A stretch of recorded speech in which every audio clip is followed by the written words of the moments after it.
एक आदमी अपनी फैमिली को बचाने के लिए कितनी दूर तक जा सकता है, कब सर्वाइवल और ऑब्सेशन के बीच की लाइन कंप्लीटली ब्लर हो जाती है। ये कहानी वही दिखाती है। एक खूबसूरत दिन मानसू अपनी फैमिली के साथ लंच एंजॉय कर रहा होता है। उसकी कंपनी ने 25 साल की लॉयल्टी के रिवॉर्ड में एक्सपेंसिव मीट भेजा था। उसकी नर्व डाइवर्जन बेटी रियो सेलो बजाती है। वाइफ मीरी उसका दिया महंगा गिफ्ट देखकर खुश होती है और मानसू अपनी परफेक्ट लाइफ पर इतना प्राउड फील करता है कि सबको गले लगा लेता है। लेकिन अगले ही दिन फैक्ट्री में शॉक मिलता है। कंपनी अमेरिकन्स ने खरीद ली है और 20% लोगों को निकाल दिया जाएगा।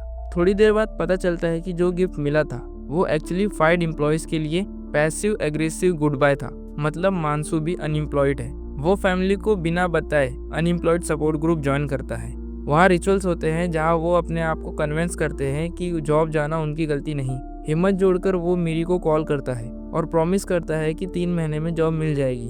पर 13 महीने बाद भी वो लो सैलरी में रिटेल जॉब कर रहा होता है। दांत से परेशान डेंटिस्ट पर पैसे खर्च करने से इनकार करता है।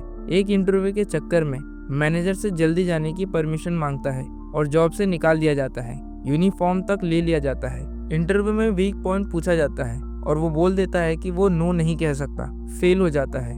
घर पर मेरी डेंटल क्लिनिक में जॉब ले लेती है और स्ट्रिक्ट बजट प्लान बनाती है। घर बेचने का सजेशन देती है क्योंकि मॉर्गेज पेंडिंग है। मानसू रिफ्यूज करता है कि ये उसका बचपन का घर है, पर बैंक नोटिस क्लियर है। 3 महीने में पेमेंट नहीं तो घर चला जाएगा। डॉग्स भी टेम्परेरी ले लिया जाता है। एक पोटेंशियल बायर घर देखने आता है। मानसू अनकंफर्टेबल होकर बाहर निकल जाता है। धीरे धीरे उसकी डिप्रेशन बढ़ने लगती है। फेल्ड इंटरव्यूज के बाद वो गिड़गिड़ाकर बॉस से रिक्वेस्ट करता है। एक सक्सेसफुल इन्फ्लुएंसर मैनेजर सैनसू के वीडियोस देखकर उसे आइडिया आता है, अगर वो पोजीशन खाली हो जाए तो वो फेक जॉब एड पब्लिश करता है पेपर इंडस्ट्री के नाम पर। 100 से ज़्यादा रिज्यूमे आए होते हैं। 2 स्ट्रॉन्ग कैंडिडेट बचते हैं, बेल्मो और सीजो। मानसू अपने फादर का वियतनाम वॉर गन निकालता है और प्लान बनाना शुरू करता है। बाल्मो को स्टॉक करता है। बाल्मो की मैरिड लाइफ ऑलरेडी मेसी होती है। एक दिन स्नेक बाइट इंसिडेंट में बाल्मो की वाइफ एरा मानसू को हेल्प करती है पर गलत फर्स्ट एड देती है। मानसू घर आकर इंटरनेट पर देखता है कि उसने अपोजिट ट्रीटमेंट दिया। ऑब्सेशन और गिल्ट दोनों मिक्स होने लगते हैं। फाइनली मानसू बाल्मो को मैनिपुलेट करके इंटरव्यू के बहाने घर से बाहर बुलाता है। सिचुएशन एस्केलेट होती है, फाइट होती है और एक्सीडेंटली बाल्मो को गोली लग जाती है। एरा भी इन्वॉल्व होती है। केओस में बाल्मो मर जाता है और मानसू भाग जाता है। फिर सीजो को टारगेट करता है। उसे कार ब्रेकडाउन का नाटक करके रोकता है और गोली मार देता है। बॉडी ट्रक में छुपा देता है। इस बीच उसका बेटा श्रेयान भी चोरी में फंस जाता है। पुलिस इन्वेस्टिगेशन बढ़ने लगती है। बुलेट केजिंग मिल चुकी होती है। मेरी सस्पिशियस हो जाती है। टॉय गन देखकर गार्डन खोदते हैं और सच जान लेते हैं।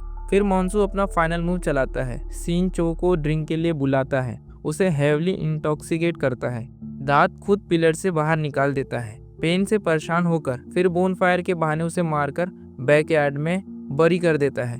सीन को एक्सीडेंटल डेथ जैसा सेट करता है। घर पर टेंशन पीक पे होती है। सीनो नाइटमेयर देखता है। मेरी सच जानकर भी चुप रहती है। पुलिस इन्वेस्टिगेशन ट्विस्ट लेती है। एरा ने कन्विंसिंग विंडो हैक करके ब्लेम बाल्मो पर डाल देती है। केस क्लोज हो जाता है। कुछ दिन बाद मानसू को सीन चो की पोजीशन मिल जाती है।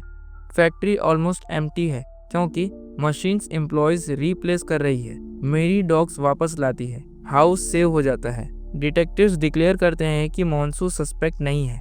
अपने फर्स्ट डे पर मानसू एक खाली फैक्ट्री में मशीन्स को देखते हुए म्यूजिक सुनता है। उसने जॉब जीत ली पर इंसानियत हरा दी।